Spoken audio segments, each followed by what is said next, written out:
moom sama tur ni yaa moom sama tur li nga seq ak baay seq koog yaay moo tax ñu tuddee la Ciidi ne Ciile ni yaa moom sama tur ni yaa moom sama tur fi nga jaar ak baay seq koog yaay moo tax ñu tuddee la Ciidi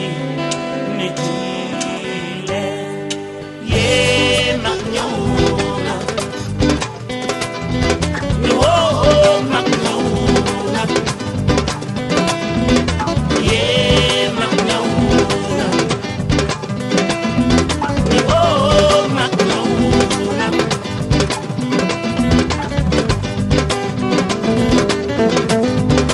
yaa moom sama tur yaa jar tuddee doom da ngay nit bu baax boole ca tey yàlla na doom yi jël sa Ciidi ne Ciile Asan ak Badara boot doog Daawuda Elimaan ak Faat lépp dee doom Daawuda di seen Ciidi ne Ciile yee mag ñëw na ni woo mag ñëw na yee mag ñëw na ni yoo mag ñëw na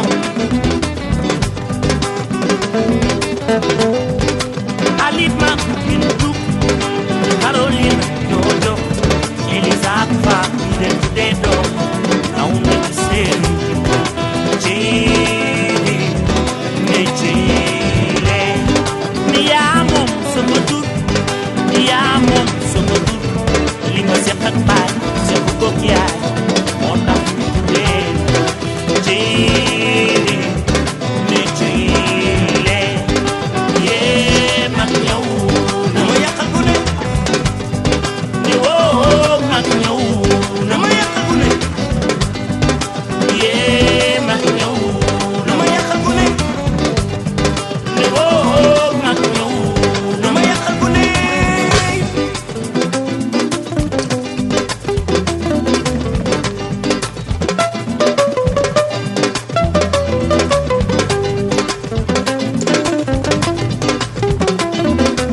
Xalifa Babacar Si yaa bari turandoo baay di ko jaanee xoon ma baay ma baay ma baay ma baay ma baay ma baayoo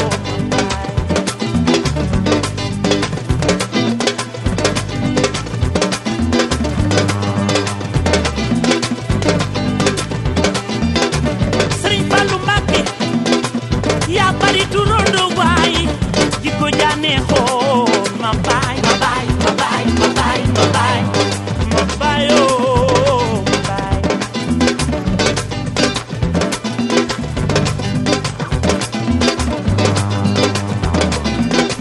ni yow sa waajee gis nga ni nga ma bettee xarit xarit xarit xarit xarit ni xaritoo sama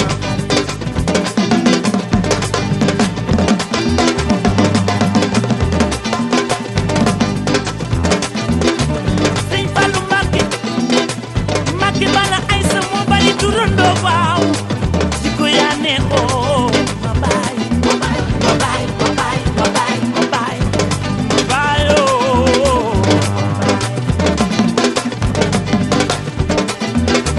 Xalifa Babacar Si Maalik ki moo bari turandoo waaw si ko yaa neexoo ma yaay ma yaay ma yaay ma yaay ma yaay ma yaayoo ma yaay ni jeey saa waajeey gis nga ni nga ma bettee xarit xarit xarit xarit xaritoo xarit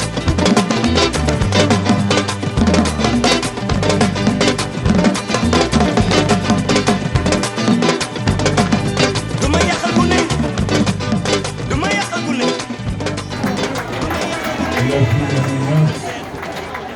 ngeen nekk lu ko baax a baax a baax a baax a baax a baax a baax Monsieur Niass.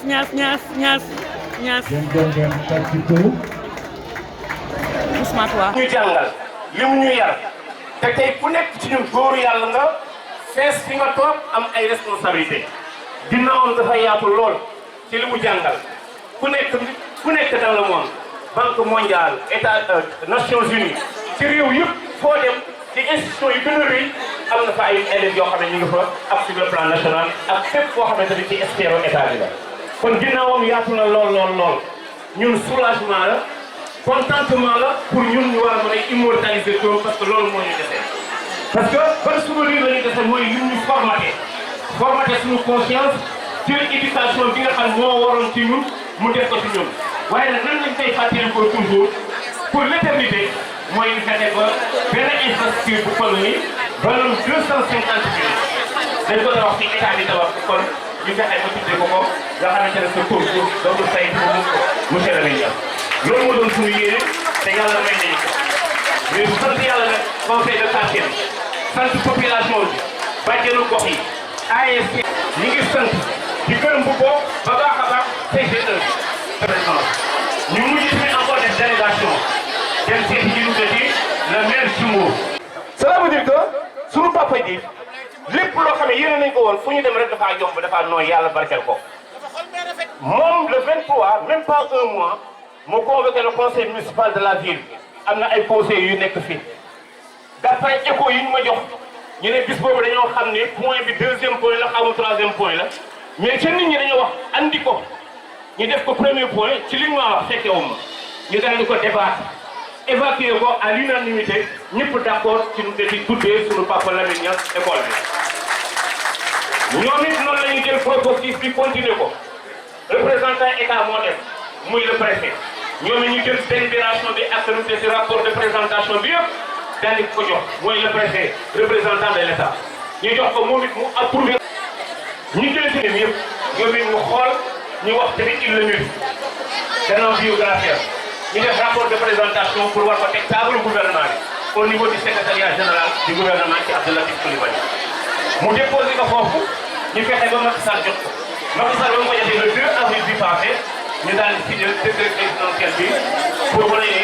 lii ngeen nangu depuis à la base jaar sur le plan administratif ci processus yëpp ba yegg sama table Macky Sall def benn décret présidentiel daal di ko signé collège bi tuddee collège Pikine Neuf mais ñu tudd collège d'enseignement moyen Lamine Niass.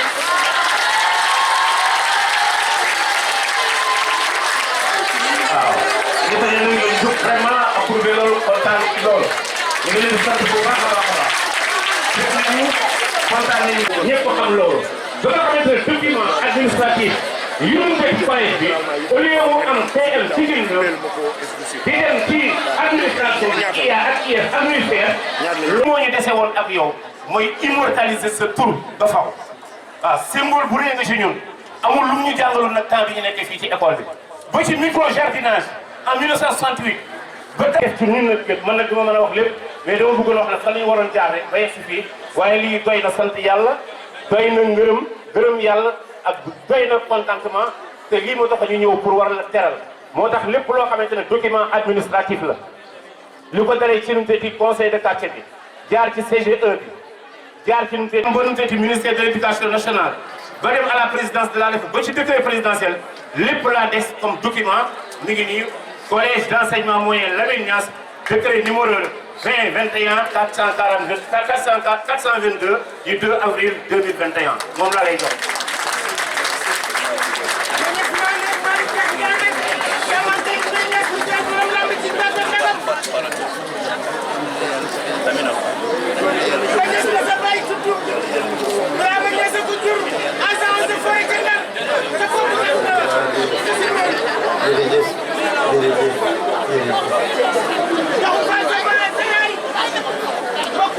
alors la même chose lay def nag pour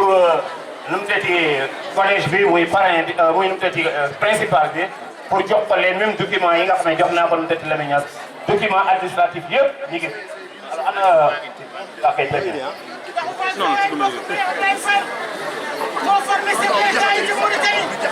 formé ministre de la République de Mauritanie kenn musu laa remplacé ci dara. waa kay mbooloo mi yëpp naa leen di sant di leen gërëm bu baax di sant encore une fois conseil de quartier bi di sant une fois.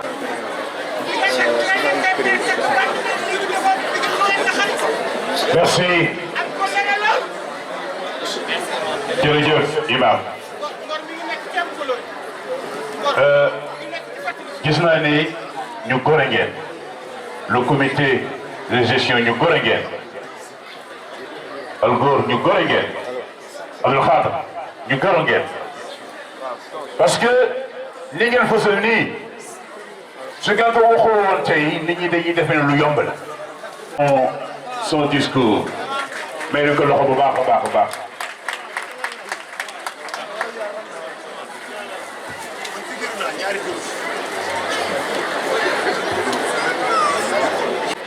asalaamaaleykum mbooloo mi ñu monsieur le maire parce que dëkk boo fa ñëwee foo jaar ñuy maire kon ñu ngi nuyu monsieur le maire di ko sargal di rafetlu taxawaay ñu wëlbatiku nag du nuyu conseil de quartier bi conseil de quartier bi non seulement dañ leen di nuyu mais dañ leen di sant Cheikh Diop sant nañ la gërëm nañ la ñaanal la yàlla ci sa taxawaay li nga def nii rëy na defaloo ko kenn élèves yi école 9 anciens élèves yi ñun nga ko def kontaan nañ trop suñu kontaante mun nañ la wax fu mu commencé mais mun la wax fu mu terminé parce que dama lay xamal ni fii ba Fuuta fu élève nekk rek ñëw nga tey fii teew ndax rek bii organisation bu sedd suñu ko bàyyi wuñu kenn na ñu wëlbatiku nag di gërëm directeur école parce que jàpp na ci lool di gërëm enseignant yi ko fekkee yi nga xam ne ñoo fekkee bis bi tey seen taxawaay rafet na gis nañ niñ ko organisé parce que ancien élève bu tëdd ca këram mënul organiser ñi nekk ci biir kër gi ñoo mën a organiser te loolu mooy directeur bi ak maître yi kon ñu ngi leen di gërëm di leen sant moo wëlbati ko nag di gërëm élèves yi nekk ca ginnaaw yéen ñëpp ñu ngi leen di gërëm di leen sant seen taxawaay rafet parce que lii ngeen taxaw chanté ko tey ñun suñuy baat mënut ko kon tabarkàlla macha allah jërë ngeen jëf yéen élèves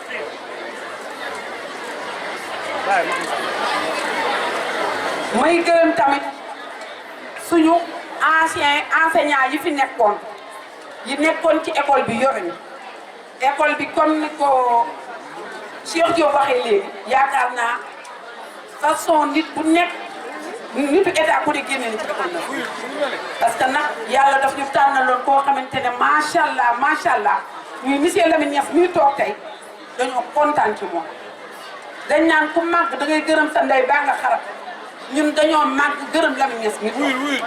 monsieur Diass mi ngi lay gërëm foofu gërëm ya dama leen di xamal ne monsieur Niass yemul woon ci jàngal bi kese ñun Lamine Niass daf ñu doon yar dañoo sant yàlla bi ñu ko xamee mu yor tabaarkalla dafa toppatoo élèves yar leen yar bu rafet ñun daawuñu taxawaale ci biir cour ñun dañ daan bay jardin di lekk carotte bu ñu bayee suñu loxo di lekk radi ak tomate pour pomodoro jël xorom di ca def di ko lekk loolu lépp la di ñes moo ñu ko jàngal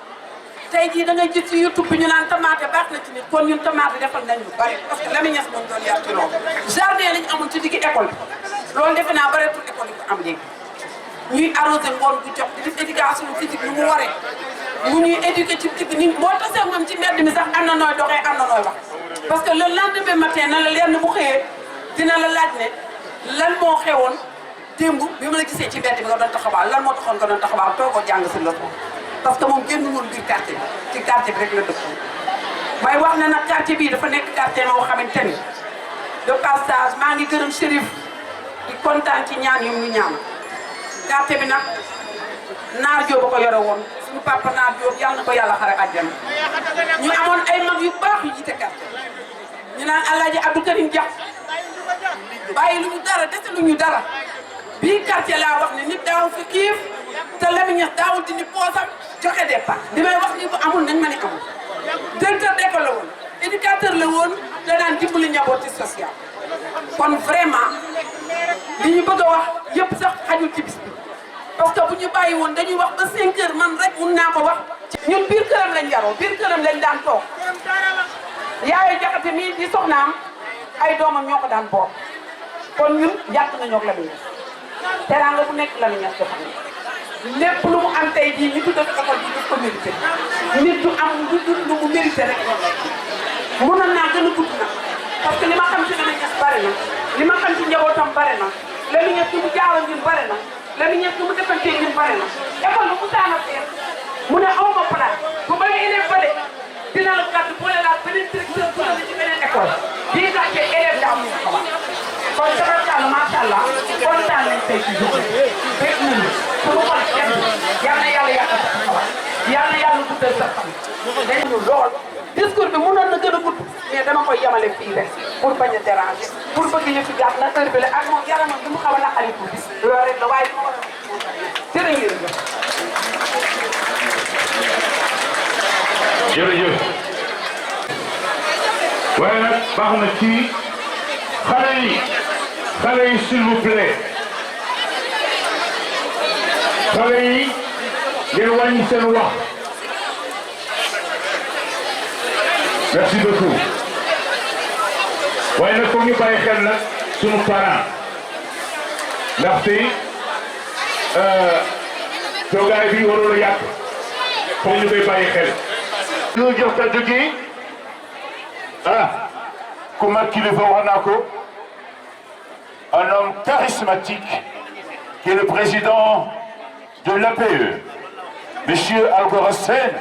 ngeen tàccu ko bu baax a baax a baax a baax a baax merci monsieur Sène nous vous donnons la parole. merci monsieur Thiam.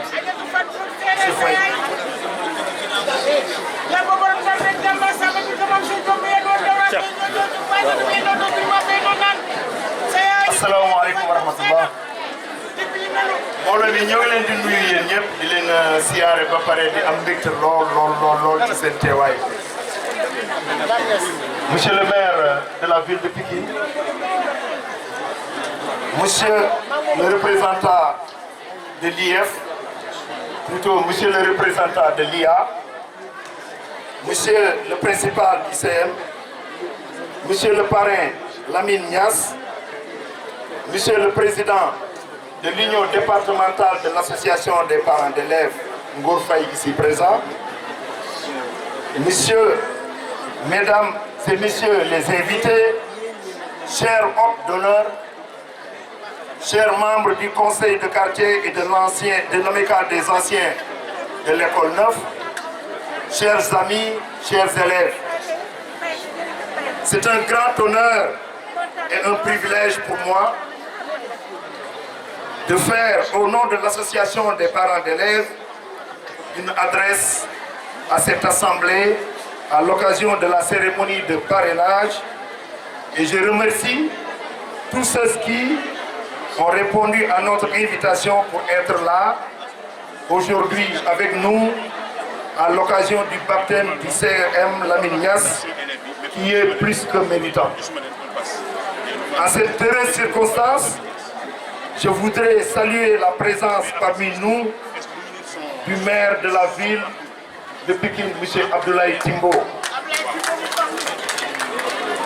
Monsieur Lamine Niass, parrain du CEM,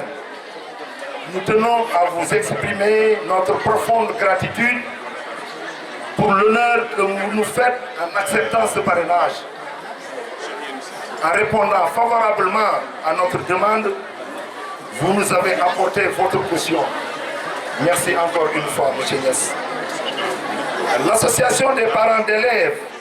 que je représente est une association à but non lucratif. Elle a pour objectif de contribuer au fonctionnement du service public de l'éducation, ce que vous, M. Niass, avez toujours prôné. Chers élèves, je m'adresse à vous. Dans un monde où tout va très vite, où tout change rapidement, alors la connaissance est plus que nécessaire pour mieux s'ouvrir au monde. C'est cette connaissance que M. Lamine Niass a toujours voulu inculquer à ses élèves. M. Lamine Niass fut et restera pour nous à jamais une référence. Honorer M. Lamine Niass, c'est honorer l'excellence, mais honorer un grand homme au propre comme au figuré. Monsieur le maire, aujourd'hui le constat est unanime sur les relations étroites entre un environnement scolaire sain et une éducation de qualité pour tous. Sous ce rapport, nous accordons une importance toute particulière à la transformation de l'environnement de l'école en un cadre de vie sain et protecteur, assurant le bien-être des élèves et des enseignants et leur offrant des conditions optimales d'enseignement-apprentissage significatives. Monsieur le maire, chers parrains, messieurs les autorités, cette école constitue pour nous un patrimoine que nous avons le devoir de sauvegarder. C'est un bijou de 250 millions que l'État du Sénégal a bien voulu nous offrir. Nous sommes le seul CM10 de la circonscription, avec des équipements de dernière génération. C'est pourquoi nous sollicitons, monsieur le maire de la ville de Pékin, l'aménagement d'un cadre plus agréable à vivre à l'instance de ce qu'a fait le maire de la commune de Pékin Nord le long du mur de l'école 5. Si l'espace qui longe ce mur-là, l'espace qui longe ce mur de ce collège n'est pas aménagé, il sera vite transformé en dépotoir d'ordures, en cantine, en atelier, en lieu de fabrication de briques ou en lieu de stationnement de charrettes au grand malheur des élèves et enseignants. L'espace a horreur du vide. L'apprenant est plus productif lorsqu'il évolue dans un environnement de travail sain et agréable, de l'intérieur comme de l'extérieur. Je ne saurais terminer sans remercier le corps professoral, à leur tête le principal M. Abdoulaye Gueye, nouvellement arrivé au CEM, qui n'a ménagé aucun effort pour la réussite de cet événement. Les enseignants étaient là, à nos côtés, pour nous accompagner, nous prodiguer conseils et orientations nécessaires pour réussir cette mission. C'est le lieu de rendre à nouveau un grand hommage à M. Siga Sidibé, ici présent. M. Siga Sidibé, merci encore. Il a fait 10 ans et n'a ménagé aucun effort pour transformer ce collège en un oasis si convoité. Mais aussi remercier toutes les bonnes volontés qui nous ont apporté leur soutien. En effet, une telle manifestation ne peut connaître de succès sans la mobilisation de tous. Donc nous les remercions vivement pour leur confiance. Mes remerciements vont également au président de l'UDAP, M. Ngor-Faye, accompagné d'une forte délégation, aux membres de l'amicale des anciens élèves du parrain et au conseil de quartier de Darou-Khoudoss qui ont travaillé très dur pour la réalisation de cette manifestation malgré les contraintes de temps. Mes remerciements vont encore une fois au maire de la ville qui a non seulement bien diligenté le dossier de parrainage, mais nous a soutenus financièrement. Merci à la famille du parrain qui s'est mobilisée pour nous accompagner dans cette entreprise. Mesdames, messieurs les invités, chers élèves, à toutes et à tous, je vous remercie de votre attention. Merci beaucoup. Merci Algorsen.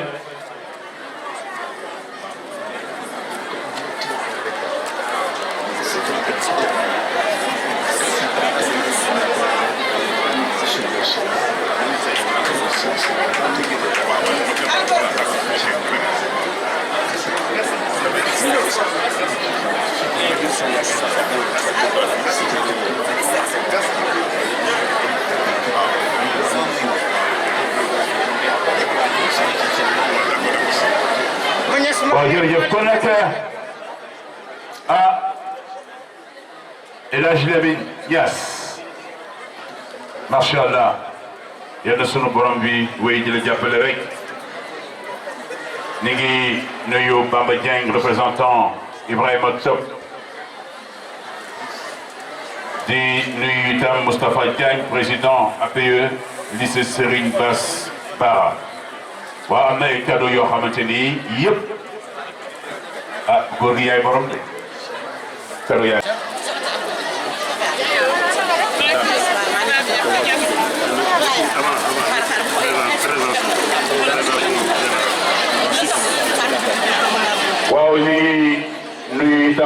sunu benn kilifa bu fa nekk dafa ñëw discrètement nag installé wu waxul kenn leen waaye il faut que ñu fësal présence am mooy Seyfoulaye Sow mooy Pikine Nef waaw ma ngi ci jotaay bi merci mon général. am tuuti fokk ñu ñëw ci jaar-jaaru parrain bi ba tekki li ñu tekki tey waaw kon Lamine Thiam nga am nag loo ci ala Cheikh Malick li nga def ak li nga am yaa ko doon sa bopp waaye ci sañ maam nga kuute dama ni koo am ku ne dimbali nga ko sa kër daara la enseignant yu bëri directeur yu bëri ak ñi nga xamante ne nii ñooy diplômé yi sa kër la ñu génne ba ci xale yii ñii nga xamante ni nii jigéen ñii di la jox cadeau yii maa ngi ñëw ci ñoom ñii ñoo defar sargal ba li judd jërëjëf Cheikh Diop ñoo defar sargal ni dañu lay sargal ndax sama maam dafa ni ñu dañ ko laaj fu ngor nekk mu ne ngor a ngi ci bañ a fàtte dama wax ni jigéen ñii nag ñoo jug bëgg a def li nga xamante ni nii mooy remettre na li ñu am ci li gën a cher ci ñoom ndax yow da nga bokk ci nit ñi gën a cher ci ñoom jigéen ñaa ngi nii toog Aminata Camara amical Seynabou Thiam Issa Thiam Marie Seck Aminata Kane Ndeye Fatou Diop mu Alaaji Lamine Naar mu Alaaji Naar Diop délégué de quartier ak Maguette Dia amicalu femme yi mënuma lim ñëpp ndax dañu wax ni nañu gàttal ñoo jël seen doole ak seen jom ak seen teraanga di ko séddaloo sa jabar ju baax ci Mama Jaxate di yaay ju mat yaay waaye bu ñu jugee nañu ko boole ko ak yéene lii ñu ko lii comité bi def te Cheikhou Diop jiite ko ànd ak Algor ak ñi ñu àndal ñëpp ak Abdou Kadir Jaxate nee na ñoom ñi ngi lay béggee di la ñaanal yàlla na yàlla guddal sa fan yal na yàlla guddal sa fan ndax li nga leen defal duñu ko fàtte seeni sët duñu ko fàtte seeni mbokk duñu ko fàtte moo tax ñu jël série cadeau yi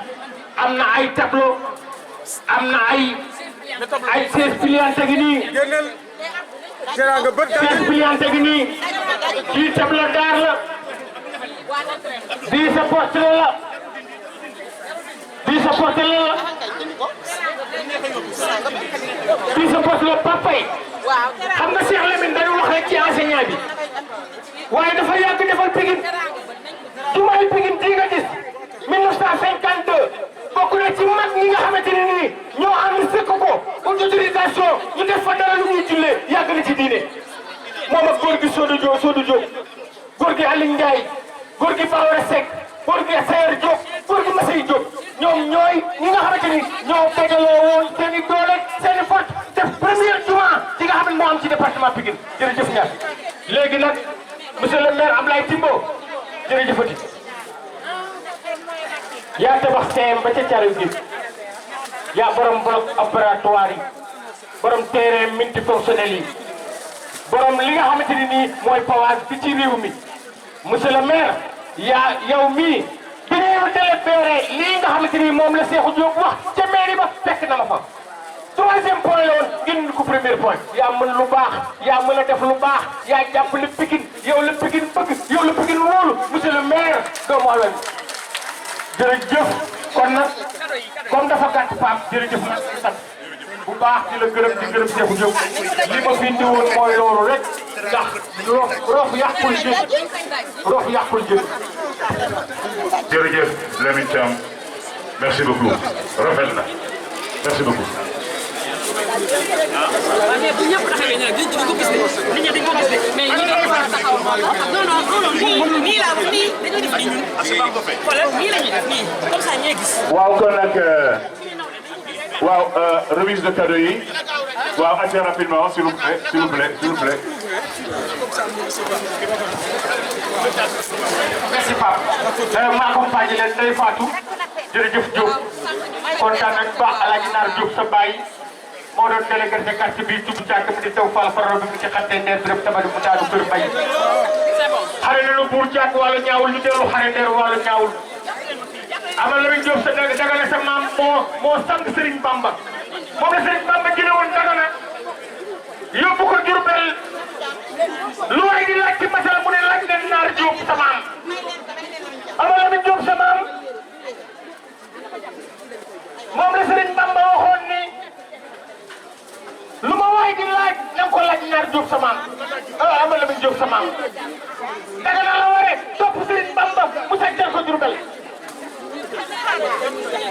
Malick Cissé maa ngi lay nuyu di nuyu Yugo Gueye sama xarit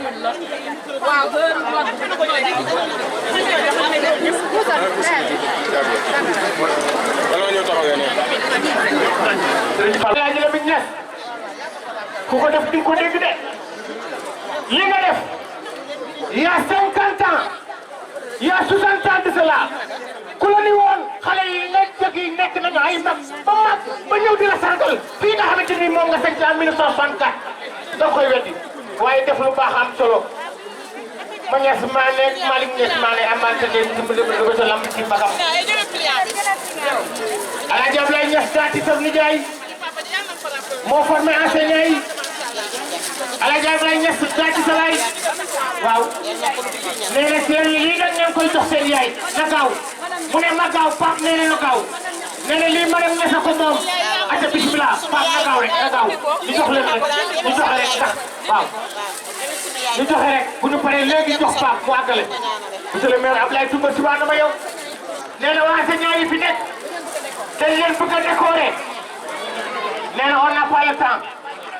laisse le temps rek waaw wax leen ko rek après bu ko defee ngeen jox leen ko en douce parce que nee na monsieur Mboub monsieur Loum monsieur Diaw maire Aïda Taban ak madame Kane ak monsieur Gueye nee na ñooñu la ñuy décorer amicale des femmes ñoo leen di décorer ma benn fay jërëjëf ma ngi lay nuyu sama rakk ju baax di nuyu Seydou Diallo bu baax mi waaye di nuyu ñu ànd ak maire directeur de cabinet Gassama ak Modou Touré chef de cabinet Gassama directeur de cabinet délégation bi nga xamante ni ñoo ànd ak monsieur le maire Ablaye Timb ak Yugo Gueye bi nga xamante ni lu Pikine baax le mu xeeb rawatina Pikine Nord maa ngi lay nuyu bu baax a baax ma benn fay sama rek moom itam maa ngi koy nuyu maa ngi koy ziar Baye Cheikh maa ngi lay ziar Seck yal na yàlla may la gudd fan délégation Lamine Gueye tamit ñëw na pare Fatou Wade ak ana Fatou Wade amical bi nee na ana Fatou Kiné Wade jox leen ana njabootu ma la Cheikh Lamine Niass ana njaboot ci wàllu laa ilaaha illallaah bi nga ñëwul moom kese ay doomam la am na ci jar baatam ci gorom Cérémonie bi s'il vous plaît. Waaw s'il vous plaît, s'il vous plaît. Oui, sa taxawaay rafet na. Merci. asalaamaaleykum wa rahmatullahi taala. mu yónnee ndaw lañu. Jolof Waalo Siin Saalum Kajoor ñëpp a ngi nii taxaw kër Ndeye Lamine Niass. Demba Mbaye buru njege Fatou Mbaye buru njege lo anta mangaan jeegaan jaate sil nguy jaay biram xuja tamma ay nooru biram xuja tamma kombaas biram xuja tamma maara jaay biram xuja tamma sunu baay bi moo nu yaroo sunu doom yaa yar sunu doom yi yaa yar sunu rakk yi yaa leen yoroo ñu ba nga am ay diplôme yaa leen éduqué Moustapha Ndiaye nga sa Espagne soo ba léegi ñu ko di la ko warante ku la bëgg a way dafa bëgg a dem place de l'Indépendance ni l'est l'ouest le nord et le sud ñaasi bi nga dégg ca Casamance sa maama leen fa yóbbu du ñaasi nga ca Casamance ñas la du ñaasi ñas la sa maama leen fa yóbbu yaay mbokkum ndeyum sëriñ Abdou Aziz Dabakh mu jaay borom xuja tam Mbala Ndiaye borom xuja tam compas borom xuja tam ak mooy loolu géej ñaan neex naa sangoo jërëjëf lama saas ma kero fay saas ba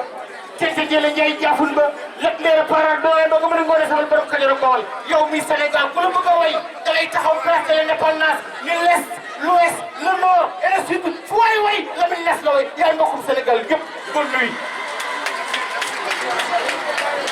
Merci Lamine, merci. Léegi nag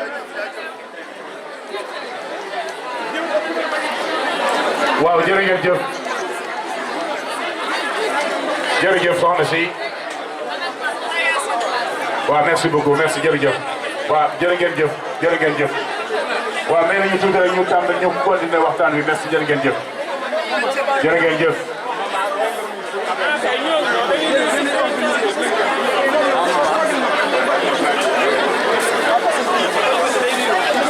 léegi.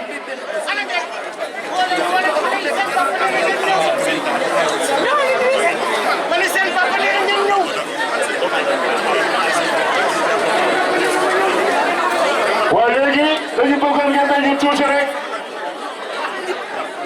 tuuti rek am lu ñu lire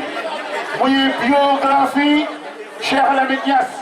ngeen xam jaar-jaaram pour yan xale yi ëllëg. de père fonctionnaire de l'administration feu Birama Niass, de mère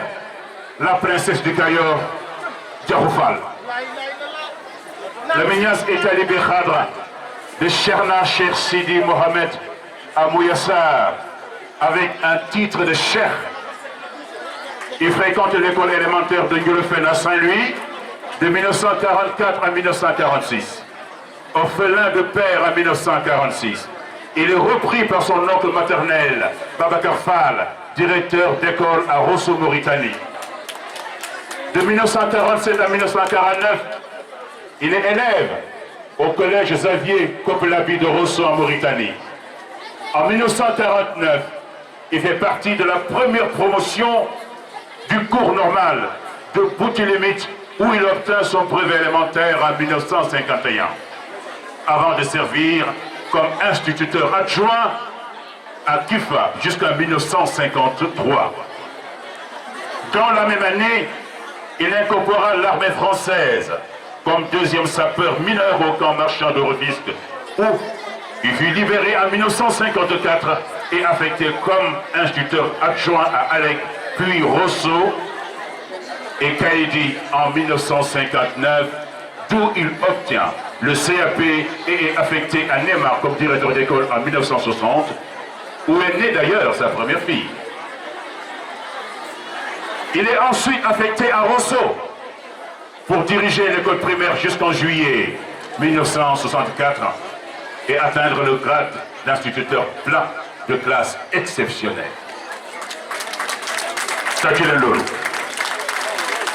Avant l'indépendance, il retourne dans son pays d'origine, le Sénégal. Il est affecté comme directeur d'école à Pikine 9 en octobre 1964. La longue et belle histoire avec l'école Pikine 9, dont il est le premier directeur, dura 22 ans, avant qu'il ne soit affecté en 1986 à l'école Berthe-Maubert, où il prit sa retraite à l'âge de 59 ans en 1991. Au cours de son séjour à l'école de Pikine 9, il a initié, et c'est important, le micro-jardinage, l'aviculture, l'élevage à l'école, initiative fortement appréciée par les enseignants, les parents, les élèves, modèle qui fut repris d'ailleurs par d'autres établissements scolaires. Et d'ailleurs, il a su attirer l'attention de 3 inspecteurs, dont un Français et 2 Sénégalais, qui ont apprécié positivement son travail. Il a ensuite conduit l'expérimentation de 3 réformes pédagogiques.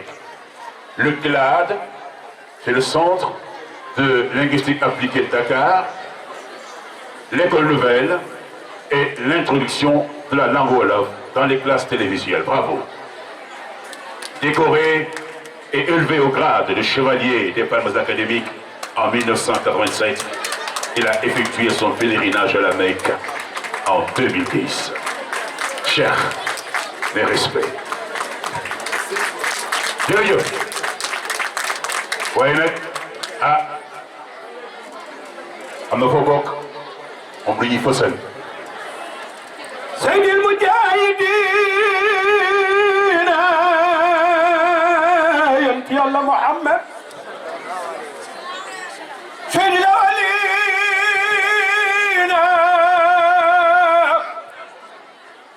mooy wa Seydil Aaxirina mooy wa imaamil mursaliina wa seen maam awalu Muhammad آخر محمد شاعر محمد باطن دوم طلع جاب أمينة طلع بن عبد المطلب عاصم عبد المناب بن قزي كلاب بن معتكاب بن الويل خالد بن فرمالك بن ندر كنانة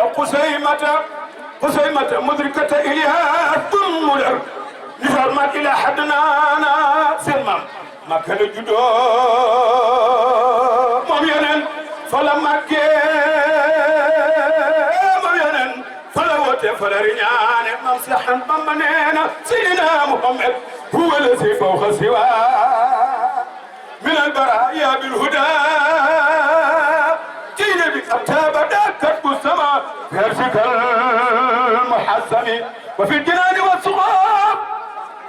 وبالوجود والكواب وبالرماء والسيف خلاه كل سنة قال الهدى لنهيم بخير سكري الأكيم بربي الباقي القديم سبحان من لم ينم سن بكم سن مم يلا لولا كما خلق شمس ولا قمر ولا نجوم ولا نفس ولا خلق ñu mago daara dafay nekk de maam Baye Cheikh kii mooy suñu mago daara mooy suñu mago daara mooy suñu kilifa ci tàgg Seydina Mohamed bi ma ko séen sama xol dafa set dama mun su ma ko gisee sax du ma mën a wax wante nag lii dafa mun woon a ñàkk rek ña ngi balu ak di bal ñëpp ak di ñaan yàlla ba tabarakallahu Cheikh Diop lonkate nga ab jaaro ci jàlle daaru Xudóos lonkate nga ab jaaro ci jàllale daaru Xudóos yal na yàlla dëgëral sa taxawaay yal na yàlla oyof yan bi fu nga bëgg a egg ak mbooloo mi nga àndal ci daaru Xudóos ñu topp sa ginnaaw ñëpp yàlla na nga ko weesu ci barke Seydina Muhammad sallallahu alayhi wa sallam du nuyu nag sama frère seen naa ko fi sama xarit la moom Njawar Pay maa ngi koy nuyu di ko ziara di ko balaax di ko baal yal na yàlla bëri jéggal ngeen baal ñaax wa salaamu aleykum wa rahmatullahi taala wa barakaatu. jërëjëf lu mënul a ñàkk nag wax dëgg yàlla mënul ñàkk kii di Cheikh Yérim Seck Cheikh Yérim Seck waaw moom nag de même que le journaliste Cheikh Yérim Seck vous avez le même grand-père et le même nom merci beaucoup kon nag ñu jox la kàddu gi rek parce que diggante ak Cheikh bi rafet na macha allah itam nga bokk fi merci.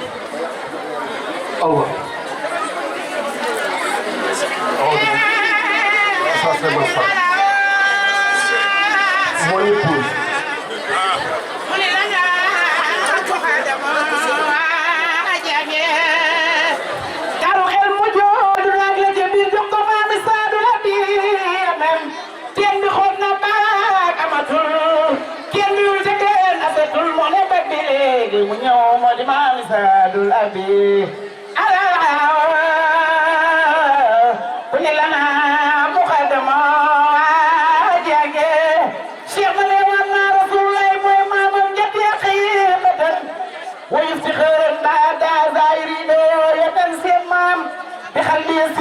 والأمر مختفٍ وأمري أمر الله مسكان أمري والنوم حول الخيب إن كنت نائما وجل جلال الخيب أنخار مبيا كل لنا مخدما واجاية بدو ولا سلمان بدو لك بدو نان بدو أمر ليه تكيب بدو خم شيخنا لولا ما كان الوجود في الوجود ولم يكن لنا ركوع أمر السجود لأجل كل خطر الأشياء أيدر كل لنا مخدما واجاية على جسم مدتاو برم سمام برم يالني محمد عبد الله يوف جبوت شيخ لي ماي سمام li Cheikh na may samaam ku mu ko may samaam nga riche li Cheikh na may samaam moom la Cheikh ne woon amro min as-samaa'i xutbu rabbaani saahibul saqaay ay dara waaye salaatu wa salaam ala rasulillah wa ma tawfiiqi illa billahi alayhi tawakkaltu wa ilayhi unib asalaamaaleykum wa rahmatullah. waaw kay. du mën a ñàkk. nag ku mel ni Cheikh Lamine Niass ñu woote ngir jëmmam lu mat ñeenti waxtu ñuy wax ci ay manoorem sur le plan socio-éducatif, tout en occultant ce que Dieu a mis en lui dans le domaine du cachet. C'est ma élève à l'école normale Germaine. Voilà, j'ai formé 7 générations d'institutrices à l'école normale. Donc Maïmouna d'ailleurs qui m'a invité à cette cérémonie, sa fille. Ah ouais, depuis les États-Unis, moi, monsieur Cheikh Seck, il faut que tu sois présent. Donc c'était ouais, on a pas trop long. Moyo, Dieu fait bien les choses. On a quand même beaucoup d'argent. On a présenté sur le plan le souvenir de ce bar. D'ici demain, après tout s'envole parce que tous ces niveaux, encore une fois. Les gens, il y a le développement comme ça. Fais-nous ta du ministère, député, imam, sati, le nga ci yàlla pare na ba pare. kon Cheikh Lamine Diouf sama jarbaat la moom mooy mun a ñoo nekk aux États-Unis moom mooy mun a ñu mettre ma rapport ak monsieur Diakhaté woo ma li ma na nga teew waaw bu xaadir Diakhaté ma ñëw nuyu Cheikh Lamine xaw ma ko dama ko jox loxo rek mais man ñu xam nañu ma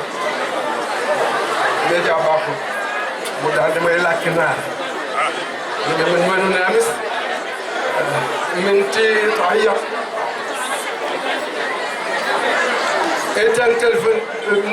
تلفن عليك انا قاعد ماني بحق ياك هو جاي يوم الشيخ سيدي محمد تاغنيتي son père est un concentré de spiritualité.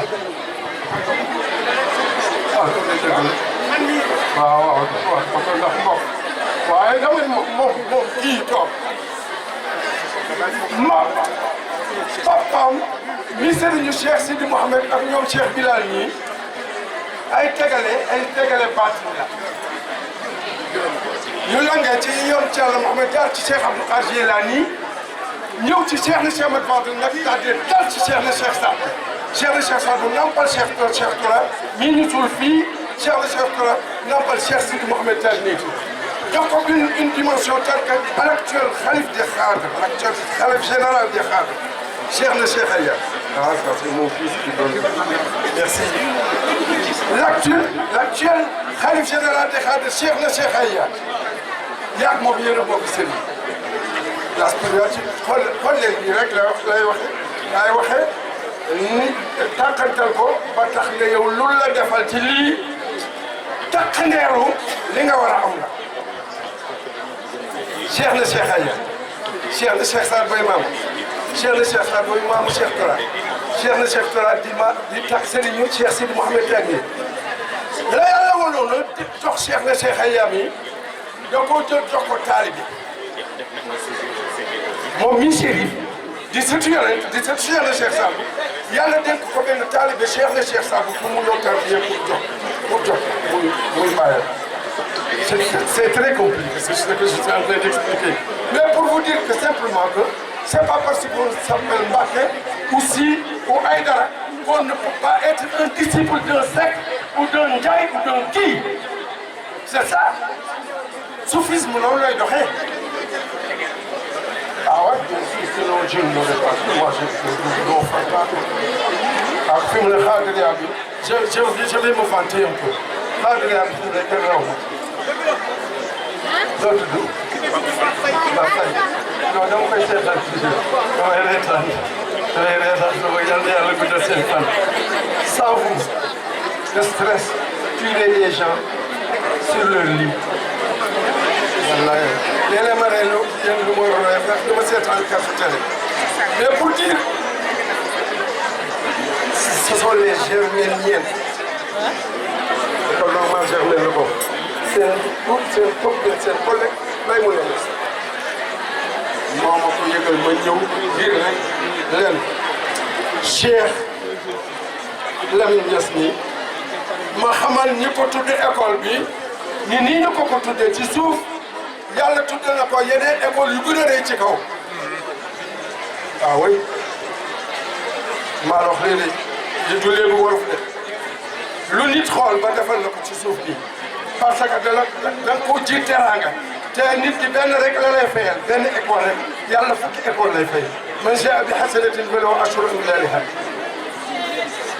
tu fais un seul bienfait Dieu te le rétribue 10 fois alors qu'un péché n'est récompensé ou n'est sanctionné merci beaucoup que par voilà kon xale yi teew na yes teew na ci seen baay bi di ñaanal yàlla guddal fanam cadeau yii c'est symbolique ici-bas mais dans l'au-delà avant l'au-delà dans l'outre-tombe c'est récompensé parce que lu tax al-wajdu wajdani shaytaani wa rabbani yuhayyi kullu bi tasribi wa ilhani dégg ngeen way jël musique bi di ngeen koy woy c'est vrai mais bu ngeen ko yéenee moom dans un cadre spirituel yàlla da ko monsieur le maire Ablaye Djibo sama rakk bopp sama rakk bopp wala dindi lépp rek dindi ko comme ça lépp mu ne dañ dégg nga mën a solo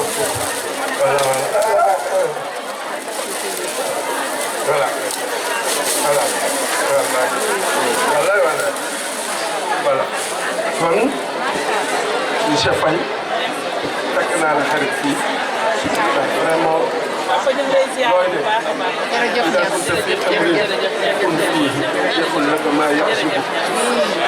boo nekk ci dara di nga teel nekk sax ci dirigé ba lu luy yëpp sa bopp fekk la ci aar ci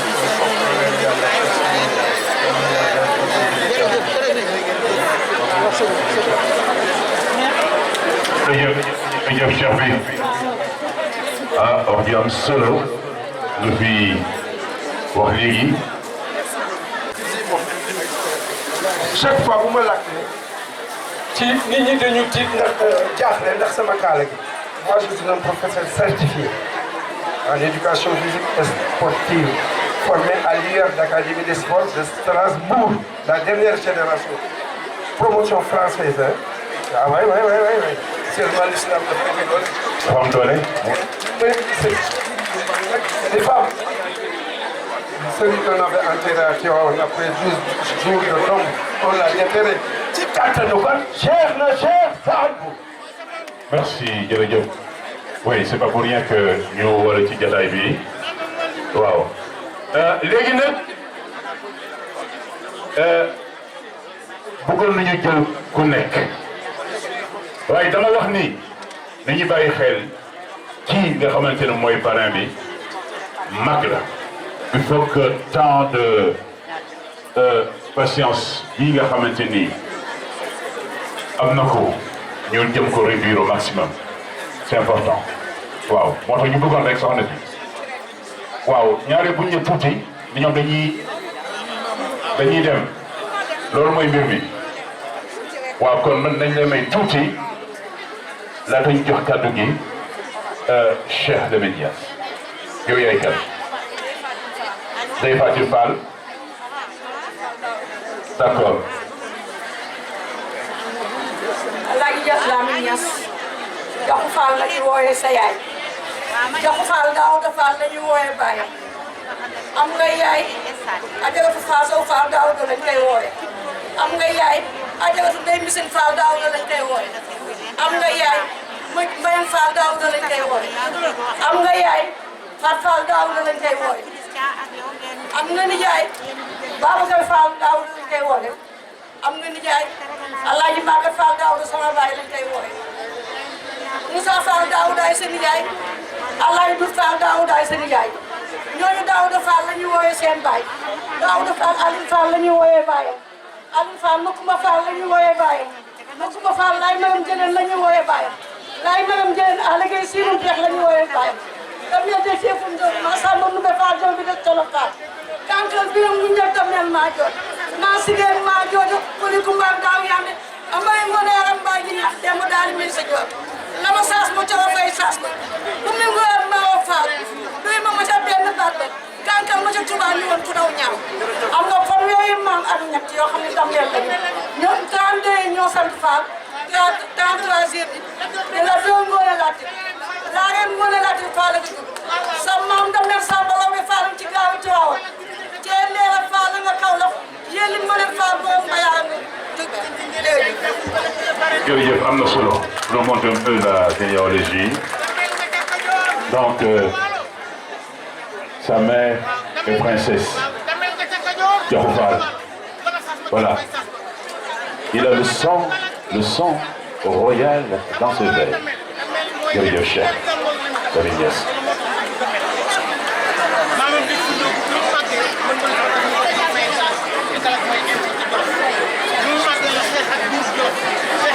waaw léegi ñu déglu Cheikh c'est son fils aîné moom mooy wax au nom et de la famille et au nom du parent. anciens élèves yëpp bëgg nañu ba ñu mosaan a génn ci cours de récréation di dégg voix boobu dans les années 67 68 69 anciens élèves dañoo bëgg a fàttali kuwaat voix boobu ñu dégg ko ne reste que sax 2 secondes 3 secondes moom la ñu benn asalaamaaleykum di déggaat parce que tonalité voix am la ñu soxla nañ bëgg a déggaat. waaw kon nag yow bëggoon nañu ñoom dégg bu doon sax benn minute ah asalaamaaleykum mbooloo mi dem leen. asalaamaaleykum wa rahmatulahi taala wa barakatuhu.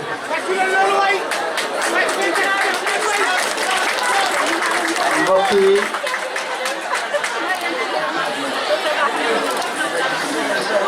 sama yaram dafa daw. góor soo ko jiyee teraanga ku mu xamul kañ la la koy feeti dina jaaxle boobu na mooy li ma dal na ma fekk ñëwaguma fii discours bi ma defoon yaakaar ni naa ko fi mën di ma woo sama taaw di ko soo demee nga jàng di discours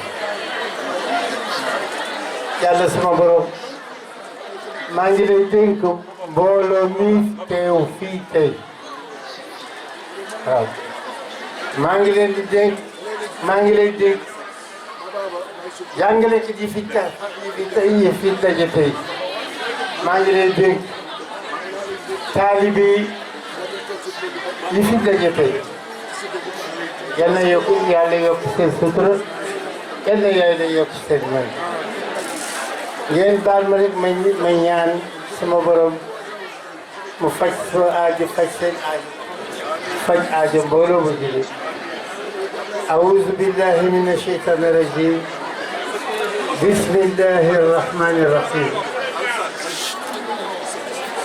اللهم يا مؤنس كل واحد يا صاحب كل بريد يا قريبا خير بعيد يا شاهدا خير قائد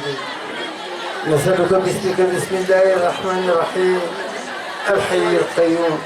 الذي يعلم الخاشع أصواته ووجد من القلوب أن تصلي على محمد وعلى آل محمد أن تجعل لنا من أمرنا فرجا ومخرجا وتحلنا حاجتنا في الدنيا والآخرة الحمد لله على كل نعمة وصلوا الله من كل خير نعوذ بالله من كل شر واستغفر الله من كل ذنب اللهم عافنا من كل بلاء الدنيا ولذاب القبر ولذاب الآخرة اللهم صل وسلم على سيدنا محمد البشير المبشر للمسلمين بما قال الله عظيم إن المسلمين والمسلمات والمؤمنين والمؤمنات والخالدين والخالدات والصادقين والصادقات والصابرين والصابرات والخاشعين والخاشعات والمتصدقين والمتصدقات والصائمين والصائمات والحافظين فروجهم والحافظات والذاكرين الله كثيرا والذاكرات أدى الله لهم مغفرة وأجرا عظيما وأن ليس للإنسان إلى ما سعي ونسعيه سوء ثم يجزيه جزاء لوي وإن إلى ربك المنتهى وصلى الله على سيدنا محمد وعلى آله وصحبه وسلم. لا إله إلا الله الحمد لله رب العالمين محمد رسول الله صلى الله عليه وسلم. لا إله إلا الله الحمد لله رب العالمين محمد رسول الله صلى الله عليه وسلم. لا إله إلا الله الحمد لله رب العالمين محمد رسول الله صلى الله عليه وسلم.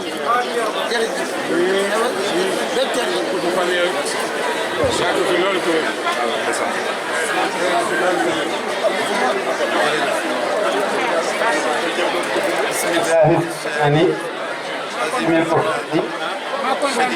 يعني ما شاء الله كان أعوذ بالله من الشيطان الرجيم. Monsieur le maire de la ville de Pikine, maire de la commune de Nord, monsieur le conseiller spécial de la République, du président de la République, monsieur l'inspecteur,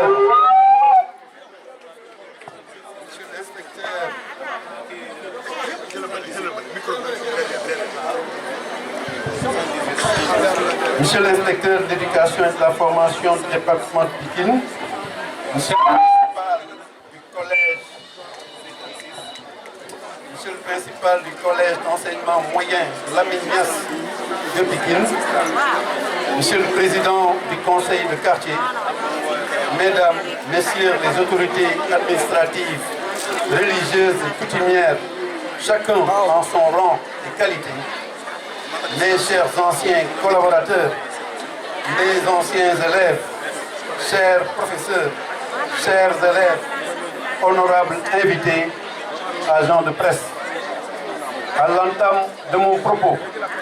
je rends grâce à Dieu, le Très-Haut, à son saint prophète, Mohammed sallallahu alayhi wa sallam. Je remercie mon oncle Babacar Fall, qui m'a éduqué, qui m'a appris ce métier, il m'a formaté. Je remercie mon guide religieux, Cheikh Nasser Sidi Mohamed et sa famille. Je ne doute pas qu'en franchissant ce portail, vous n'ayez, malgré le traditionnel décor, senti la nouveauté d'une cérémonie dont le lustre doit tant à l'adhésion de toute la population de la commune de Pikine à l'initiative si heureuse d'anciens élèves de l'école Pikine 9, expression d'une reconnaissance indéfectible à leur maître et directeur d'école que je fus. Je vous remercie de m'avoir choisi parmi vos nombreux encadreurs. Chers élèves, je fus ce que vous êtes. Vous serez ce que je suis. Si l'enfant est bien éduqué, l'homme comprendrait, respecterait et aiderait celui qui fait préfigure son image. Et les problèmes souvent insolubles dans le seul cadre des dispositions administratives auraient trouvé leur solution. Au demeurant, cet effort à faire porter sur l'éducation est non seulement une sage précaution, mais aussi un investissement fructueux, un placement rentable. En redonnant mieux, en conservant sa dignité à la personne âgée, on la libère de toute inhibition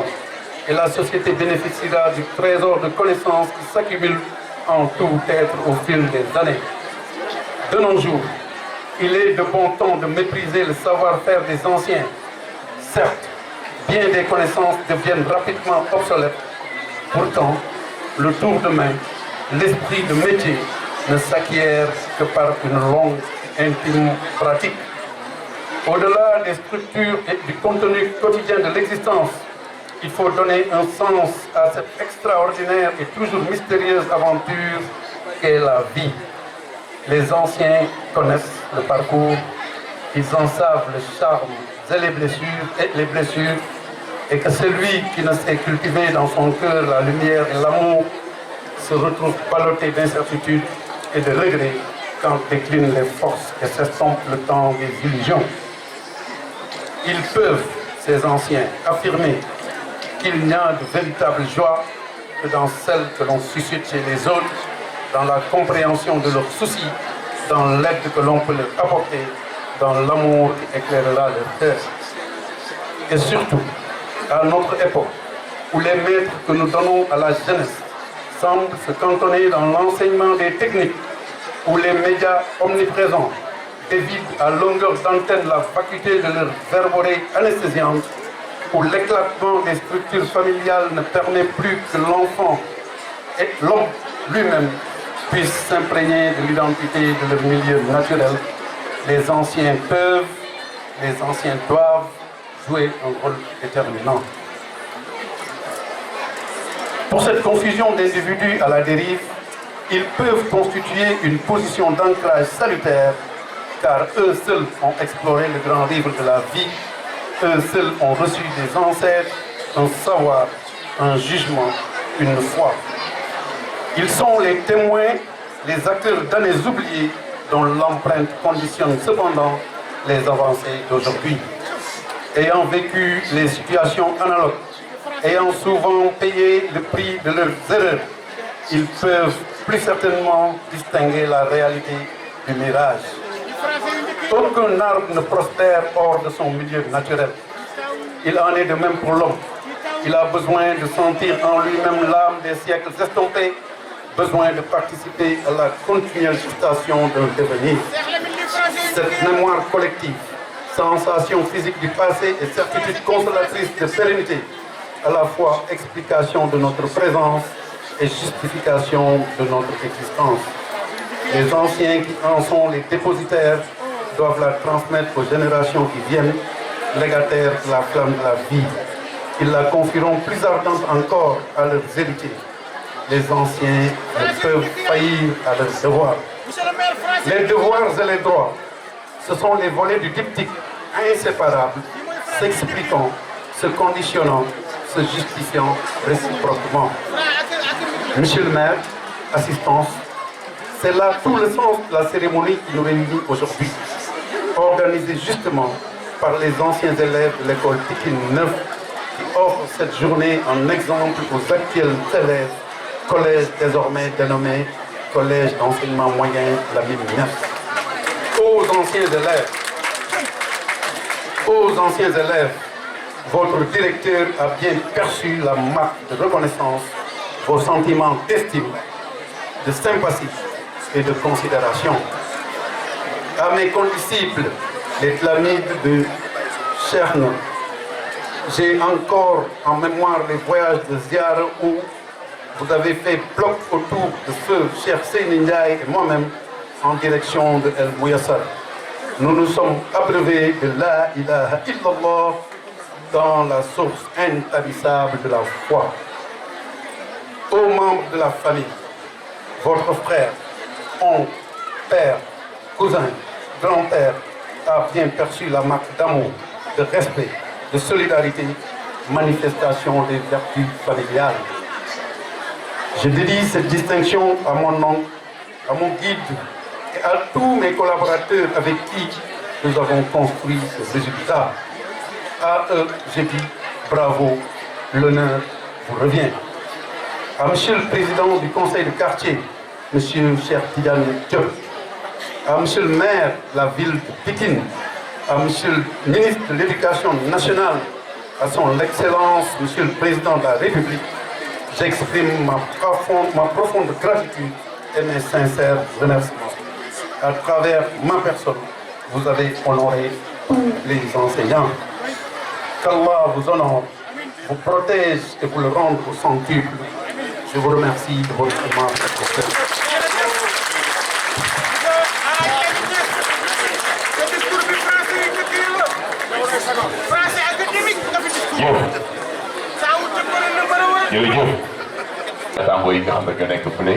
Au niveau du centre des beaux-arts Senghor à Corse Pikine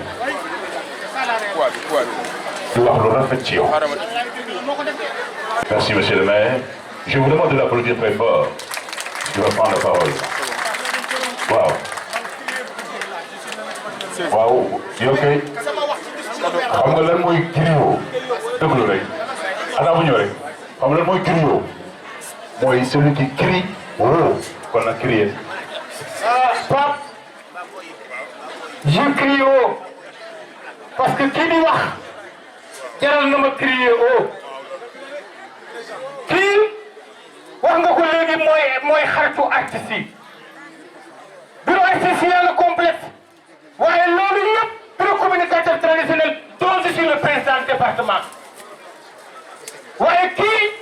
école moo tabax CM ba ca Caaroy géej moo tere xale yi traversé jëm Pikine benn oto fiiratul xale ca Caaroy moom mii moo créé ak mooy fa nga xamante ni fa la ñuy opératoire yi ci département Pikine def na ci juróom-ñaar moo occupé Dominique moo occupé Sangala Malika moo occupé Kër Massar kii bi nit ñi di wax moom day liggéey monsieur le maire Ablaye Timbo moo jël kaddu fii ci Pikine Nord waaye wax naa ko ni tu es le maire de la ville de Pikine waaye tu es le maire de partout ndax son excellence le président de la République Macky Sall mooy sa jarbaat tu es le maire de partout kon monsieur le maire monsieur le bienfaiteur monsieur le defkatu lu baax c'est vous la parole. Merci. Alors le maire, tout le remerciement à la Niass qui nous a formés et façonnés. Lolo, moi, génération, la classe Wolof dont on a parlé tout à l'heure. Waouh, donc Abdou Diaw, il faut ñu jàllale sa message boobu de Abdou Diaw ak ñi nga xamante ni da nga ñoo bokkoon génération nga formé leen dans la classe Wolof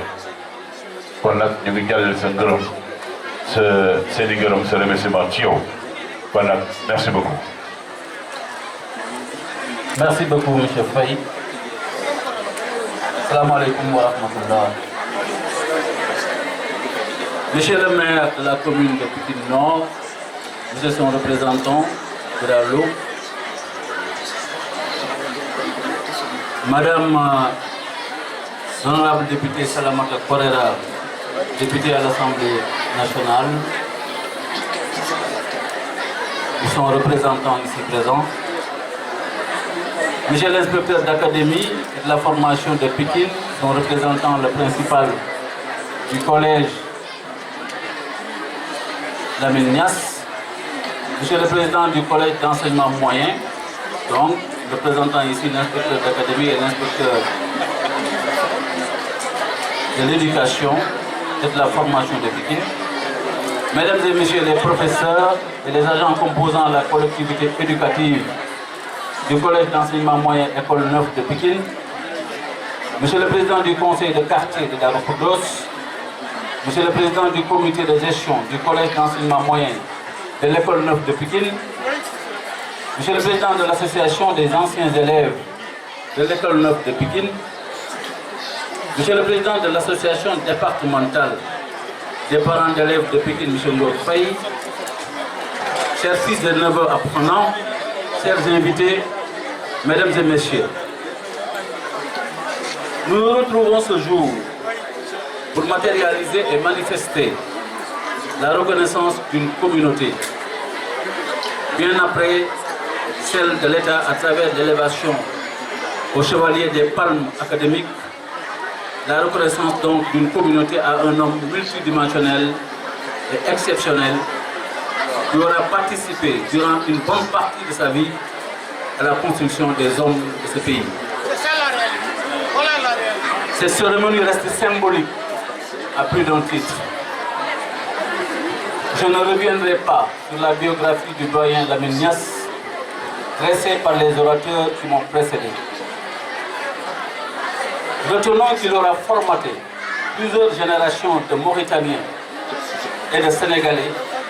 en leur inculquant la connaissance dans ses fondements, mais aussi et surtout en contribuant à leur savoir-être et à leur savoir-faire. Cela ne saurait surprendre eu égard à ces passages dans les écoles de la vie où l'homme peut être formé. Je veux citer l'école coranique et l'école française. L'incorporation aussi dans l'armée coloniale, mais aussi et surtout les pérégrinations à travers la Mauritanie et le Sénégal auprès de ses affectations administratives. Modèle qu'il est, vivement qu'il soit inspiré par les générations actuelles et futures d'enseignants du Sénégal. Mesdames et messieurs, si la ville de Pikine s'est engagée à accompagner l'initiative à baptiser le collège d'enseignement moyen École 9 au nord de Lamine Niasse, ce fut le premier directeur de l'école élémentaire Pikine 9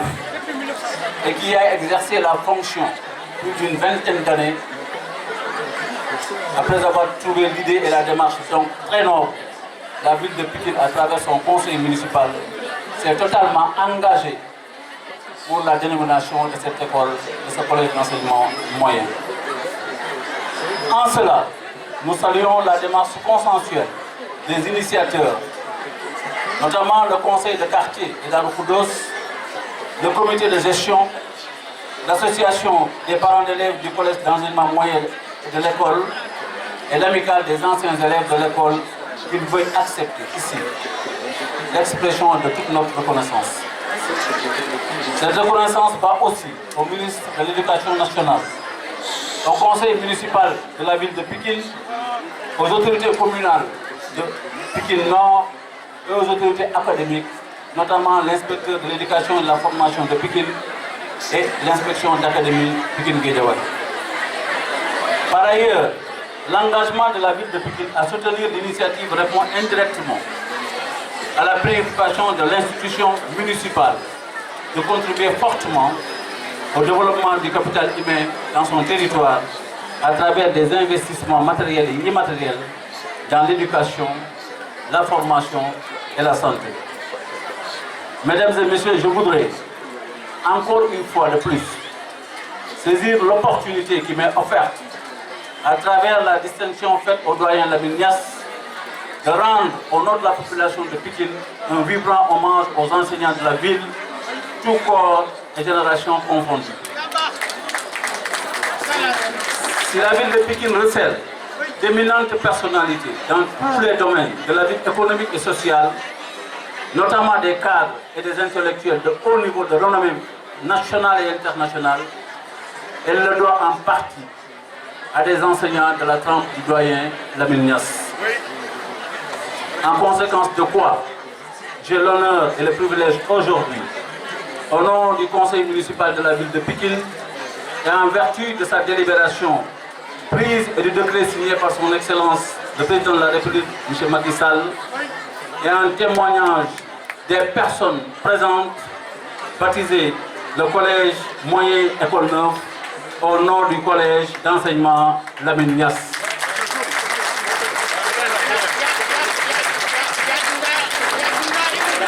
ma bëggoon ci kàddu yu gàtt parce que toogaay bi yàgg na ci góor gi comme ni ñu ko waxee sànq wax dëgg fa yàlla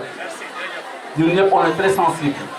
à ce déplacement qu'il a fait ñaari kàddu góor gi Niass yàlla na yàlla guddal say fan. yàlla na yàlla may ay fan yu gudd ñun ñëpp ñuy fekkee di saataan ci yow. Quand le comité de gestion et d'initiative dirigé par M. Cheikh Diop, bi ñuy ñëwee fekk ñu mairie de la ville de Pikine en délégation wax ñu seen mbébét wax ñu li nga xam ne moom la ñu bëgg a def waxuma sax initiative bi ak ki ñu ko bëgg a tuddee boobu xamaguñu kan la ci waaye li ñu xamal ci ni communauté bi yëpp dans son ensemble amul kenn ci ci biir communauté bi dafa fii ci Darou Khoudoss boo xamante ne bi waxoon ne waaw moom lañ ko war a tuddee muy association yi muy les parents d'élèves muy le comité de gestion de l'école muy l'association des parents d'élèves de l'école muy les associations et les communautés de base yi nekk ci biir gox bi yëpp muy délégué de quartier yi di imam yi ñëpp manko ci benn kàddu ne Lamine Niass lañu bëgg a tuddee suñu école ndax li mu def ci ñun loolu dafa doyoon sëkk pour képp ku ko dégg ci àdduna nga xam ne kooku am na lu mu def loo xam ne ñoo ñiin ko bëgg a tuddee reconnaissance boobu mënuñu ko fàtte ci seen dund. Monsieur Niass li nga def fii ci école neuve je pense que la bibliographie qu'on a entendue tout à l'heure témoigné na ko ba mu doy sëkk waaye dañuy ñaan yàlla lii nga def ah ñi fi nekk di enseigner ci biir Sénégal ñi fi nekk nar a nekk ay enseignants ëllëg yal nañu roy ci yow. yàlla nañu roy ci yow yàlla nañu taxaw ci tànk yi nga doon dox ñoom ñëpp ñu dox ci parce que nag reconnaissance bu toll ni bii bëriwul ñu koy defal doomu aadama waaye yow it dégg nañ si sa discours nga wax li nga xam ne gor moo mën a wax lu mel noonu ñoom ay gor lañu wax nañu seen reconnaissance ci yow waaye yow it yaa gore ba mu mat sëkk dégg nañu sa discours reconnaissance bi nga xam ne jël nga ko delloo ko sa nijaay muy Babacar Fall nit ku gore nag moo mën a def lu mel noonu yàlla na nga yàgg gore yàlla nga ñu yàgg jiite yàlla na yàlla guddal sa fan loolu rek laa bëggoon yokk ci li ma wax maa ngi gërëm ñëpp di sant ñëpp yàlla na yàlla may fekk jërë ngeen jëf. jërëjëf monsieur le maire kon nag di gërëm ñëpp benn acte moo ci des mooy procéder au dévoilement de la plaque. Au dévoilement de la plaque. waaw ñaanu tëj bi incha allah merci tamit léegi ñoo tëjee jataay bi kam dañu ko ubbi woon ak ñaan ñu tëju ko nag ak ñaan sunu borom bi nangu ñu bismillah.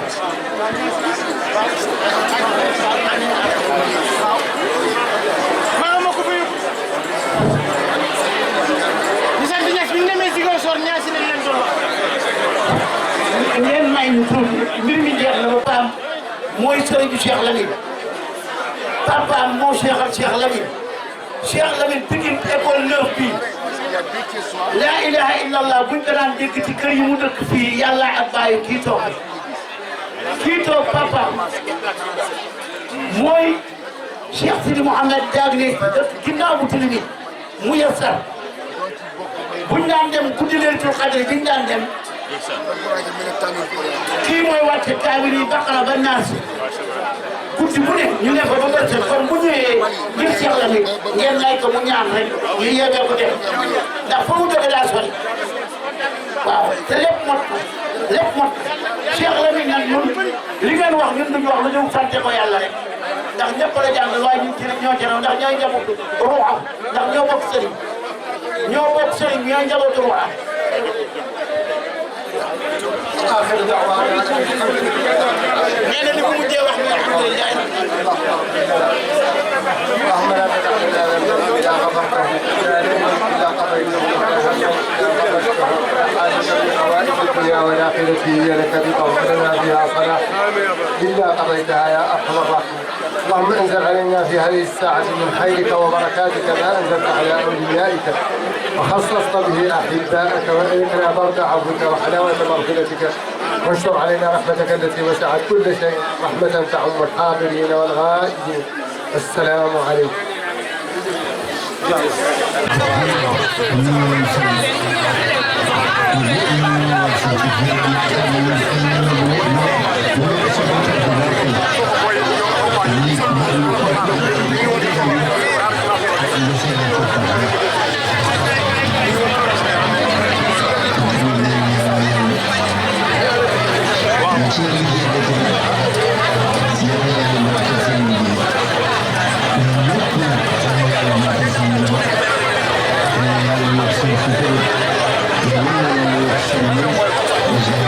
Thank you.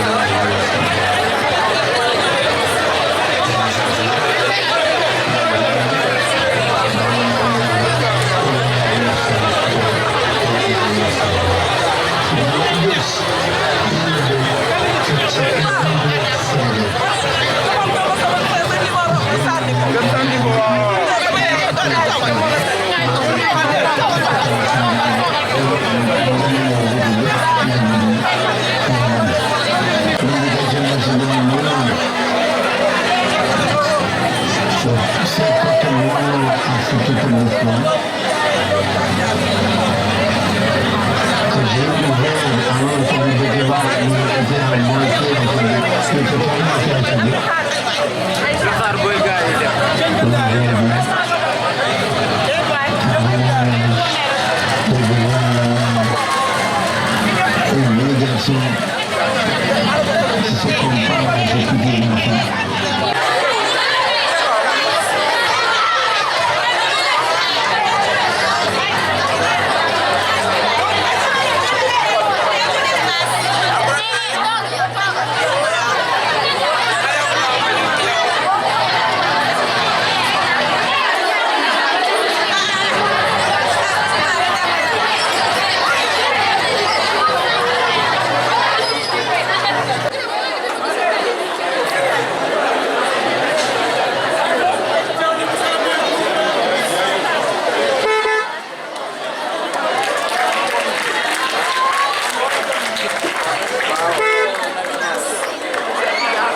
Voilà, organisation yi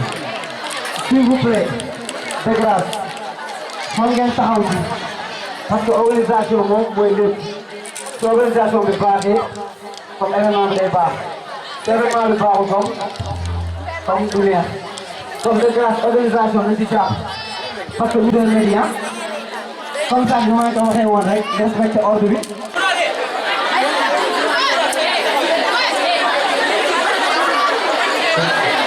Oh, that is over.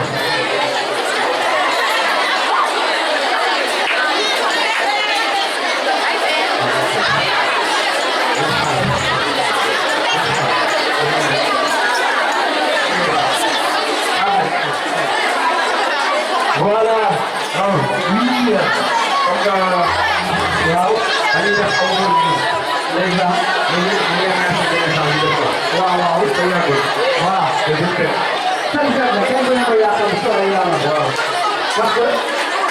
vous avez durement travaillé sur cet événement. Le gouvernement fait la vie de Machallah. Et aussi la présence des anciens et puis va, vous avez petit combat. Comme vous l'avez dit, vous avez une déclaration. Parce que vous, le pays, tout le monde était content. Machallah, nous avons le canal. Voilà, nous commençons à dire, s'il vous plaît,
tey ban mbégte nga am tey si bés bii nii.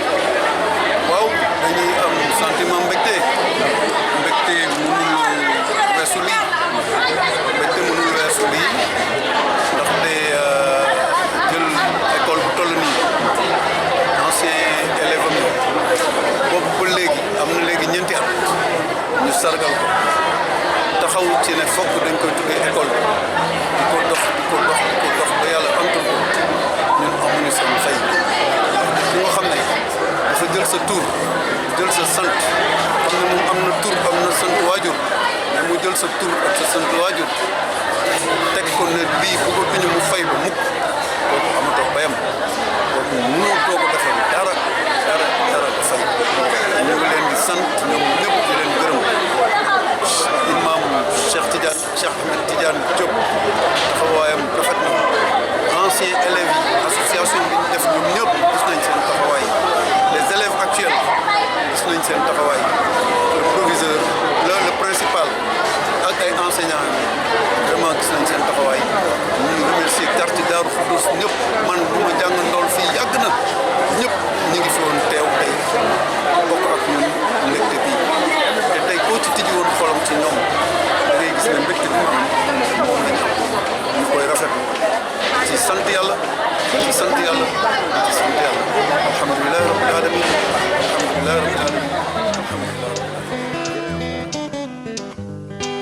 yaa moom sama tur ne yaa moom sama tur li nga seq ak baay seq koog yaay moo tax ñu tuddee la Ciili ne Ciile ne yaa moom sama tur ne yaa moom sama tur fi nga jaar ak baay seq koog yaay moo tax ñu tuddee la Ciili ne Ciile yee mag ñëw na ni woo mag ñëw na yee mag ñëw na ni woo mag ñëw na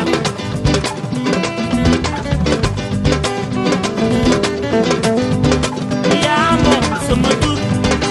yaa njar tuddee doom da ngay nit bu baax boole ca tey yàlla na doom yi jël sa Ciili ne Ciile Asana Badara boo toog Daawuda Elimaan ak Faat lépp dee doom raw na di seen Ciili ne Ciile yee mag ñëw na ne woo mag ñëw na yee mag ñëw na ne yoo mag ñëw na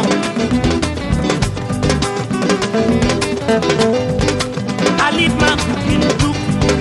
Caroline Jojo Elisa Fa leen tuddee doom raw na ci seen Ciili ne Ciile ni yaa moom sama tur ni yaa moom sama tur li nga seq ak baay seq koog yaay moo tax ñu tuddee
neexoo